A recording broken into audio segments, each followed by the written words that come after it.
Man, today hits different for NBA fans. Straight up, it feels like watching my own family get blindsided.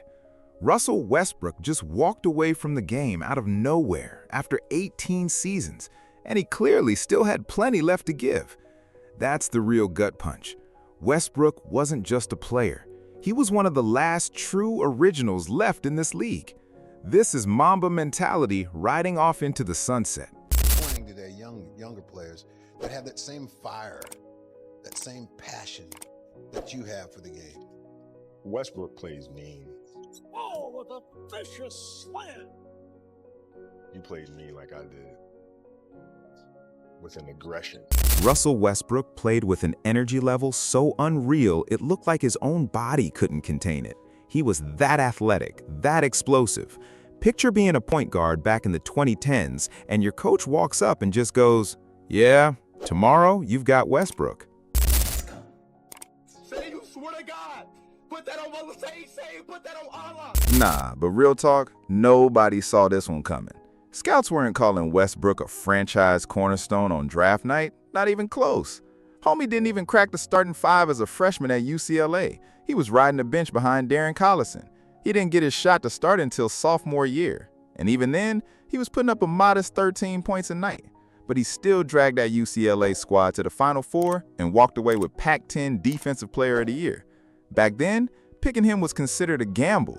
Scouts had him pegged as a raw athlete with a shaky jumper and point guard instincts that needed serious work. And oh man, were they dead wrong.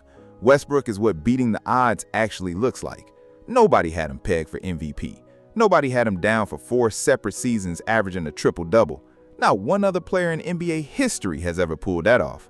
And that's exactly why watching him walk away like this has me heated. You're telling me not one team in this entire league had a roster spot for Russell Westbrook? With all the scrubs warming these benches right now? Are you telling me those young guys wouldn't have learned something just being in the gym with him every day? This is the part of the NBA that gets me every time. It tosses out the guys who literally are the story of the league like they're nothing. Look at Chris Paul, look at Carmelo, look at Dwight Howard. Remember what they did to Iverson? They're doing the same thing to Westbrook right now. My boy, huge Westbrook fan, been riding for him since day one, hit me up practically in tears over this. Straight up told me they never should have let this man go to the Lakers in the first place. And honestly, I'm with him on that, because his name took a real hit the second he put on that purple and gold. Look at the pattern, Dwight Howard, Carmelo Anthony. What was the last team both of them ever suited up for? The Lakers. I remember exactly how hype fans were the day Westbrook landed there, fresh off his 4th career triple-double season, a record nobody else in league history even sniffs. He thought he was walking into a championship run. Instead, it's hard not to feel like he just got set up to take the fall. Ooh, put one in my Madoo, dangling from the roof. Ooh, back on my mat. Look, somebody had way too much access to that man's ear, because that's exactly how you end up convinced Westbrook was the problem before the season even tipped off. In his head, he was pulling up to LA to run point for a title contender, and why wouldn't he think that? The Lakers walked into that season as championship favorites and walked out with one of the worst records in the entire NBA.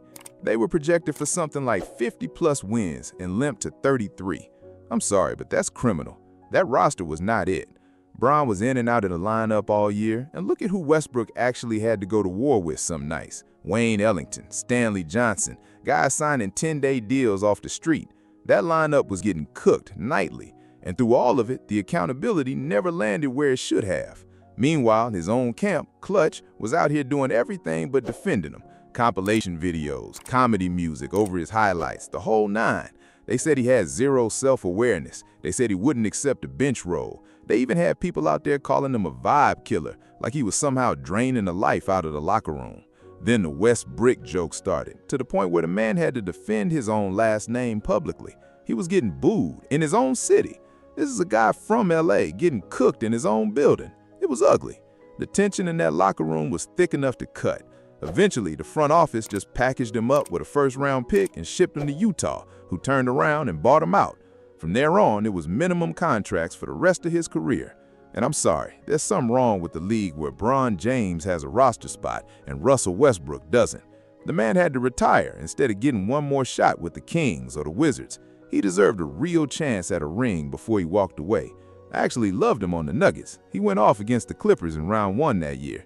They just ran into a buzzsaw in round 2, an OKC team with the best defense and third best offense in the league. Nobody was beating that squad. But it's still wild to me that Westbrook had to retire instead of getting to walk away completely on his own terms.